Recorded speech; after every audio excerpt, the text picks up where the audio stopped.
క్రీస్తునందు మీకు శుభములు. దేవుని పట్ల దృఢమైన సంకల్పం ఈరోజు ప్రభు సంఘాల్లో ఉన్న విశ్వాసులకు కానీ సేవకులకు కానీ ఉన్నదా? ఈ ప్రశ్నను మనము చాలా జాగ్రత్తగా ఆలోచన చేయాలి. ఎందుకంటే దేవుని భక్తులకి దేవుని విషయంలో ఎప్పుడూ కూడా దృఢమైన సంకల్పం కలిగి ఉండేవాళ్ళు. ఆ మాటకు వస్తే క్రొత్త నిబంధన కాలంలో కూడా శిష్యులను మొదలుకొని పౌలు వంటి వాళ్ళు, బర్నబా వంటి వాళ్ళు, ఆ తర్వాత వచ్చిన తిమోతి, శీలలు కూడా దేవుని పట్ల, ముఖ్యంగా క్రీస్తు పట్ల దృఢమైన సంకల్పాన్ని వాళ్ళు కలిగి ఉన్నట్లుగా మన వాక్యంలో చూస్తూ ఉంటాం. 132వ కీర్తన 1వ వచనంలో ఈ సంగతిని మనం బాగా అర్థం చేసుకోవచ్చు. అక్కడ అంటున్నాడు, యెహోవా దావీదునకు కలిగిన బాధలన్నిటినీ అతని పక్షమున జ్ఞాపకము చేసుకొనుము. ఈ మాట మనలో ఎంతమంది అనగలము? ఎంతమంది ఈ ప్రార్థనా విజ్ఞాపనను దేవునికి చేయగలము? మనం ఒకసారి ఆలోచన చేయాలి. ప్రార్థనా జీవితమే లేని వాళ్ళైతే ఈ వచనం వాళ్ళకి కనుమరుగైపోయింది. కానీ ఎంతో కొంత అలవాటు ఉన్న వాళ్ళైనా కూడా ఇటువంటి ప్రార్థనను దేవునికి చేయగలుగుతున్నారా? ఎందుకంటే ఏ మనసుతో, ఏ ధైర్యముతో, ఏ హృదయముతో ఈ విజ్ఞాపన దావీదు చేయగలిగాడు? దేవుని పట్ల అతను కలిగిన గొప్ప సంకల్పం, దేవుని కొరకు అతడు కలిగి ఉన్న పట్టుదల, ఇవే ఈ ప్రార్థనకు కారణమైనవి. కాబట్టి దావీదుని దేవుడు అన్ని సందర్భాల్లో, ముఖ్యంగా అతనికి కలుగుచున్న బాధలన్నిటిని బట్టి కూడా దేవుడు జ్ఞాపకం చేసుకోవడం జరిగింది. అతడు ఎటువంటి మొక్కుబడి చేసుకున్నాడు దేవుడికి అంటే, దేవుని ఆలయముకు ఒక స్థలమును అతడు చూచు వరకు కూడా అతను మంచం మీద పడుకొని ఉన్నాడు. అతని కన్నులకు నిద్ర రానియనన్నాడు. ఇటువంటి గొప్ప భక్తి దేవుని పట్ల ఈరోజు ప్రభు సంఘాల్లో ఎంతమంది కలిగి ఉన్నారు? ఎందుకంటున్నానంటే, ఇటువంటి విశ్వాస జీవితము, దేవుని పట్ల కలిగి ఉన్న ఈ అనురాగము లేకపోతే ఎవడూ కూడా దేవుణ్ణి సంతోషపెట్టలేడు. దేవుణ్ణి సంతోషపెట్టలేనప్పుడు కలిగే పరిణామాలు ఏంటో మనకు తెలుసు. పరలోక రాజ్యం దూరం అయిపోతూ ఉంటుంది. ఎంతమంది భక్తి చేత, జ్ఞానము కలిగిన విశ్వాసము చేత దేవుని యొక్క సమక్షంలోకి వెళ్తున్నారు?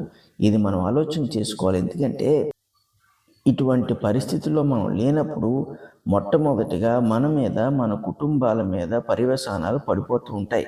తర్వాత అది కలగలిపి సంఘమంతటి మీద, అది సేవకుని మీద కూడా పడుతుంటుంది. ప్రతివాడు కూడా ఇటువంటి దృఢ సంకల్పము లేకపోతే దేవునికి విరోధంగా జీవించడం తప్ప, లేక దేవునికి అయిష్టమైన క్రియలు చేయడం తప్ప ఇంకేమీ చేయలేడు. ఇలాంటి పరిస్థితి ఎవడూ కూడా తెచ్చుకోకూడదు. సంఘాల్లో ఎప్పుడూ కూడా దేవునికి భయభక్తులు కలిగి ఉన్న విశ్వాసము వృద్ధి చెందుతూ ఉండాలి తప్ప అది వెనుక్కుపోయే పరిస్థితుల్లో ఉండకూడదు. మనుషులు ఈరోజు దేని మీద దృష్టి పెడుతున్నారు? దావీదు తనకి దేవుడు సింహాసనం ఇస్తానన్నప్పటికీ కూడా దాని మీద అతను దృష్టి పెట్టలేదు. అందుకే సౌలుని ముమ్మారు చంపుటకు అవకాశం వచ్చినా కూడా అతడు ఆ అవకాశాలను తీసుకోలేదు. అంతేకాదు, దావీదు తాను పొందుతున్న విజయములను బట్టి ఎప్పుడూ అతిశయించలేదు. ఇది యెహోవా వాళ్ళకు కలిగిందనే ఎప్పుడూ కూడా సంబరపడేవాడు. అంతేకాదు, ప్రజలందరికీ కూడా అదే తెలియజేసేవాడు. ఇంకా చూసుకుంటే దావీదు ఎప్పుడూ కూడా ఈలోక సంబంధమైన వాటిని అమితముగా ఎప్పుడూ ఆశించలేదు, వాటిని ప్రేమించలేదు, వాటి కొరకే బ్రతకాలనుకోలేదు, వాటిని కూర్చుకోలేదు. ఈరోజు సేవకులు కానీ, నాయకులు కానీ ఎటువైపు పరిగెడుతున్నారు? దానివల్ల విశ్వాసులు ఎటువంటి వాటిని కలిగి ఉంటే మనం భూమి మీద సంతుష్టిగా జీవించగలమని అనుకుంటున్నారు? ఇవన్నీ ఆలోచన చేస్తుంటే నిజముగా ప్రతివాడు కూడా దరిద్రపు స్థితిలో బ్రతుకుతున్నట్టే. ఉన్నవాడు అదే స్థితిలో ఉన్నాడు. ఎందుకంటే ఆత్మీయత లేకుండా, పరిశుద్ధాత్మ యొక్క సహవాసం లేకుండా, దేవుని ఆశీర్వాదాలు లేకుండా ఉన్నవాడు అలాగే ఉన్నాడు. అలాగే లేనివాడు కూడా అలాగే జీవిస్తున్నాడు. మనము ఆత్మానుసారమైన జీవితము విషయంలో దరిద్రులుగా ఉండడానికి ఎంత మాత్రము వీల్లేదు. ఎందుకంటే దేవునికి మనం దూరం అయిపోతూ ఉంటాం. దేవుడు ఇచ్చే వాటిని మనం కోల్పోతుంటాం. అంతేకాదు, దేవుడు మనకు విడుదల దయచేయాలనుకున్న ప్రతిసారి కూడా దానిని మనం పొందలేకపోతూ ఉంటాం. ఎందుకంటే దేవుడు వెనకడుగు వేస్తాడు. ఇక్కడ చూడండి ఏమంటున్నాడో, దావీదును కలిగిన బాధలన్నిటినీ అతని పక్షము జ్ఞాపకము చేసుకొని. ఈ రోజుల్లో మనం క్రైస్తవులైనప్పుడు కూడా దినదినము మనం జీవిస్తున్న జీవితంలో మనకి శ్రమలు, కష్టాలు, బాధలు రాకుండా మానట్లేదు. వాటన్నిటినీ మనం ఎలా ఎదుర్కొంటున్నాం, ఎలా సాధిస్తున్నాం? ప్రతిదాన్ని కూడా ద్రవ్యము రూపములో సాధించాలనుకుంటున్నాం తప్ప దేవుని వల్ల అవి తీసివేయబడాలని అనుకోవట్లేదు. శరీర సంబంధమైన క్రమశిక్షణ సంఘాల్లో ఉంది, లేకుండా లేదు. శరీర సంబంధమైన భక్తి కూడా ఉంది, ఎందుకంటే దానితో వాళ్ళు ఒక గుర్తింపును పొందడానికి చూస్తున్నారు. కానీ ఆత్మ సంబంధమైన భక్తి అవసరం. ఆత్మ సంబంధమైన భక్తి లేనప్పుడు మన బాధలు పూర్తిగా తీసివేయబడవు, తాత్కాలికంగా తీసివేయబడతాయి. అప్పుడు మనం కూడా చాలాసార్లు దానికి అలవాటు పడిపోయి ఇది దేవుని చిత్తము అనుకుంటుంటాం. అందుకే కోల్పోయినప్పుడు కూడా మనం ప్రత్యామ్నాయం ఎంచుకుంటున్నాం, కానీ ఎందుకు కోల్పోయాం అర్థం చేసుకోవట్లా. లేకపోతే మన జీవితంలోకి రాకుండా సంగతి ఒకటి వచ్చిందంటే ఇది ఇంతే, ఈ లోకంలో మనం జీవిస్తున్నాం కాబట్టి ఇలా కలుగుతున్నాయి అనుకుంటాం. కానీ ఇది దేవుని శిక్ష వల్ల వచ్చిందా, అపవాది యొక్క యుక్తి వల్ల వచ్చిందా ఆలోచన చేయలేని పరిస్థితుల్లో సంఘాలు ఉంటున్నాయి. ఇలాంటి పరిస్థితుల్లో మనం జీవిస్తున్నప్పుడు మన బాధలు పూర్తిగా తీసివేయబడవు. దేవుడు కూడా వాటి విషయంలో మనకు సహాయం చేయడు. మన బాధలు పోవాలంటే క్రీస్తుని బట్టి పోవాలి, క్రీస్తు అనుగ్రహించు కృపను బట్టి పోవాలి. ఒకవేళ అవి నిలిచి ఉన్నా ఆయన అనుగ్రహిస్తున్న కృపను బట్టి అవి మనలను ఆటంకించలేని పరిస్థితుల్లో ఉండాలి. అటువంటి భక్తిని మనము సంపాదించుకోవాలి.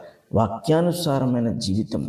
ఈరోజు వాక్యమును చదువుతున్నవారు ఉన్నారు, ప్రకటిస్తున్నవారు ఉన్నారు, కానీ ఈ వాక్యము ఒక జీవితమును మార్చు సందేశమును దయచేస్తూ ఉంటుంది.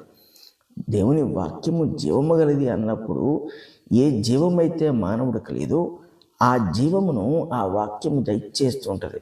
మనం ఎటువంటి జీవము కొరకు పరిగెడుతున్నాం, ఎటువంటి జీవమును మనం ఆశిస్తున్నాం, భూమి మీద బ్రతకడానికి కావలసిన జీవాన్ని ఏర్పాటు చేసుకుంటేకి ఆలోచన చేస్తున్నాం. అందుకే క్రీస్తు కొరకు మనం కోల్పోవలసిన సమయంలో కోల్పోవట్లేదు, క్రీస్తు కొరకు మనం విడిచిపెట్టవలసిన సమయంలో మనం విడిచిపెట్టట్లేదు. ఇప్పటికీ కూడా మనం చేస్తున్న తప్పులే చేస్తున్నాం. ఎప్పటికీ కూడా మన యొక్క విధి విధానాలు మానవ రీతిలోనే కొనసాగుతున్నాయి తప్ప దైవ రీతిలో అవి కొనసాగట్లేదు. వాళ్ళతోనూ వీళ్ళతోనూ పోల్చుకుంటూ మనము గొప్పవారమని గొప్ప స్థితిలో ఉన్నాం అనుకునే పరిస్థితిలో ఉన్నాం తప్ప దేవుడు ఒకవేళ త్రాసు వేసి మనం తూచితే మనము ఏ స్థితిలో ఉంటామో ఆయన త్రాసుకు మనము నిలబడగలమా లేదా అనే సంగతిని ఆలోచన చేయట్లేదు. దావీదు సౌలును దృష్టిలో పెట్టుకోలేదు, అలాగని తన కింద పని చేయించిన వారిని దృష్టిలో పెట్టుకోలేదు, తనకున్న ఘనతను సింహాసనమును దృష్టిలో పెట్టుకోలేదు. దావీదు దేన్ని దృష్టిలో పెట్టుకుని మాట్లాడంటే దేవుని పట్ల అతడు ఎటువంటి దృఢ సంకల్పమును కలిగి ఉన్నాడో దానిని దృష్టిలో పెట్టుకుని మాట్లాడుతున్నాడు. దేవునికి చెయ్యాలనుకున్నది అంటే దేవుని పట్ల భయభక్తులు కలిగి ఉండవలసిన ఏదైతే ఉన్నదో దాని విషయంలో అతడు రాజీ పడలేదు. అది జ్ఞాపకం చేస్తున్నాడు దేవుడికి ఎప్పుడూ కూడా మనము సంతోషము కలిగించేటట్లు ఆయన యొక్క సింహాసనం విషయంలో అతిశయపడేటట్లు మనం చేసినప్పుడు ఇటువంటి ప్రార్థనలు ఆలకిస్తాడు. అందుకే దావీదు ఈ ప్రార్థన చేసినప్పుడు అతనికి వెంటనే దేవుడు ప్రత్యుత్తరం ఇవ్వటం అనేది జరిగింది. ఇప్పుడు ఏమంటున్నాడు, నాకు కలిగిన బాధలన్నిటినీ నా పక్షముగా జ్ఞాపకం చేసుకో. ఎవరి మీద యుద్ధం చేయలేదు, ఎవరితో అనవసరంగా పోరాడలేదు, ఎవరిని దూషించలేదు, ఎవరి మీద నిందలు వేయలేదు, ఎవరి గురించి చెడుగా మాట్లాడలేదు. ఇతరుల వల్ల అతడు బాధ పెట్టబడుచున్నప్పుడు ఈ ప్రార్థన చేసుకున్నాడు. గొప్ప స్థితిలో ఉండి కూడా మన స్థితిని మనము ఉపయోగించుకోకూడదు. దేవుడే మనకు పరిష్కారము దయచేసేటట్లుగా మనం ప్రవర్తించాలి. అంతేకాని లోక సంబంధుల వలె మనము ఆలోచన చేస్తూ ఎక్కడికక్కడ మనము పరిష్కారాలు ఏర్పాటు చేసేసుకుంటూ అవసరమైతే బలవంతంగానే ఏర్పాటు చేసుకుంటూ ఇతరులను ఇబ్బంది పెట్టి వాళ్ళని హింసపెట్టైనా ఏర్పాటు చేసుకుంటూ ఇలా మనం చేస్తున్నప్పుడు దేవుడు ఖచ్చితంగా మన పక్షంగా ఉండడు.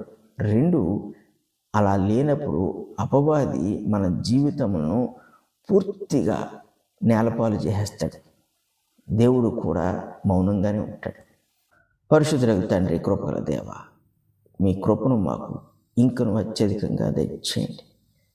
నీ దాసుడైన దావీదు నీ పట్ల ఎటువంటి దృఢ సంకల్పాన్ని కలిగి దాన్ని నెరవేర్చే వరకు కూడా ఎలాగైతే నీ సన్నిధి కొరకు నిలబడ్డాడో అలాగే మేము కూడా నిలుచున్నట్లు సహాయం చేయండి. నాన్న, ఇదిగో మా అపరాధములు పాపములు క్షమింపబడినట్లు మేము ప్రవర్తించినట్లు కృప చూపమని యేసు నామమున అడుగుచున్నాము తండ్రి. ఆమేన్.